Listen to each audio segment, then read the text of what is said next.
अस्सलाम वालेकुम everyone, welcome back to my channel. कैसे हैं आप सब लोग? उम्मीद करती हूँ आप सब लोग ठीक ठाक होंगे। दाल एक ऐसी रेसिपी है कि आप दुनिया के किसी भी खित्ते में चले जाएं, दाल आपको बहुत ही आसानी के साथ मिल जाएगी। दाल तो हर कोई बना लेता है, लेकिन आज मैं आप लोगों के लिए दाल की बहुत ही सिंपल और आसान रेसिपी लेकर आई हूँ। दाल माश सभी को बहुत ज़्यादा पसंद होती है, लेकिन पकाते वक्त लोग इसमें बहुत ज़्यादा गलतियाँ कर देते हैं, जिसकी वजह से उनकी दाल माश अच्छी नहीं बनती। आज मैं आप लोगों के साथ दाल माश पकाने की कुछ टिप्स एंड ट्रिक्स शेयर करूंगी, जिससे आप पहली दफ़ा में ही परफेक्टली दाल माश बना सकते हैं। तो चलें फिर रेसिपी को स्टार्ट करते हैं। सबसे पहले इस रेसिपी के लिए 1 लीटर पानी लेंगे। उसके बाद 1 कप दाल माश शामिल करेंगे। 1 घंटा पहले से ही दाल माश को मैंने भिगो कर रख दिया था। इस दाल में आधी चम्मच नमक ही शामिल करेंगे और बाकी का नमक हम बाद में इस्तेमाल करेंगे। नमक शामिल करने के बाद इसमें थोड़ी सी हल्दी शामिल करेंगे। हल्दी शामिल करने के बाद 1 चम्मच भरकर मोटा कुटा हुआ लहसुन शामिल करेंगे।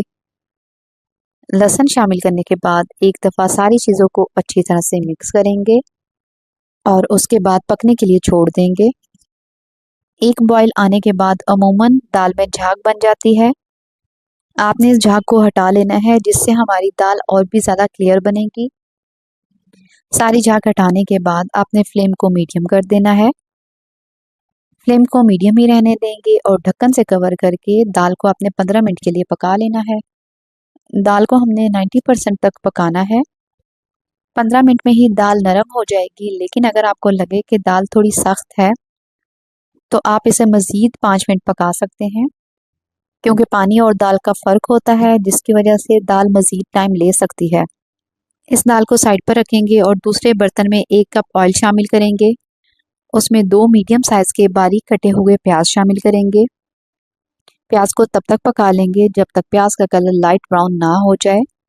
प्याज को बहुत ज़्यादा डार्क ब्राउन नहीं करेंगे, बस हल्का सा लाइट कलर आने तक ही हम प्याज को पका लेंगे। इसके बाद हम इसमें 1 चम्मच भरकर अदरक और लहसुन का पेस्ट शामिल करेंगे, और अगर आपके पास अदरक लहसुन का पाउडर हो तो आप इसमें वो भी शामिल कर सकते हैं, लेकिन फ्रेश अदरक और लहसुन ज़्यादा बेहतर रहेगा।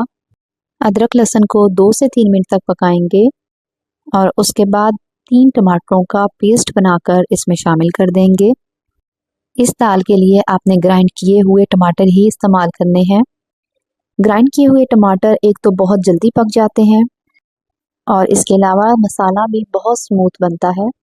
टमाटरों को 3 से 4 मिनट पकाने के बाद इसमें आधी चम्मच नमक की शामिल करेंगे, क्योंकि हम पहले भी दाल को उबालते वक्त नमक का इस्तेमाल कर चुके हैं।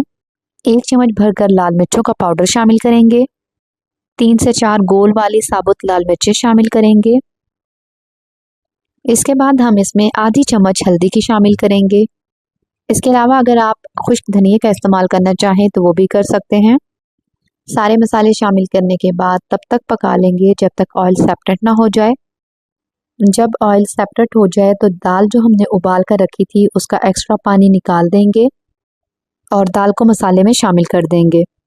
दाल शामिल करने के बाद दाल को 3 से 4 मिनट तक तेज़ आंच पर पका लेंगे, ताकि सारे मसाले दाल में अच्छी तरह से जज़्ब हो जाएं।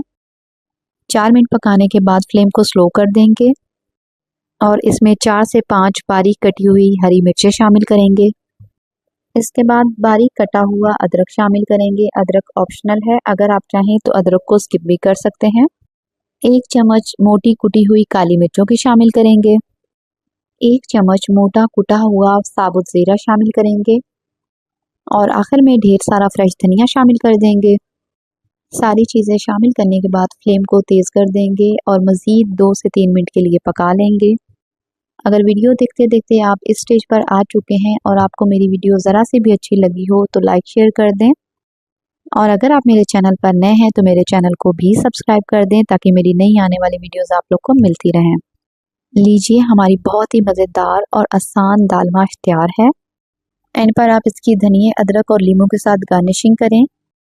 आप इसे नान या रोटी के साथ सर्व कर सकते हैं।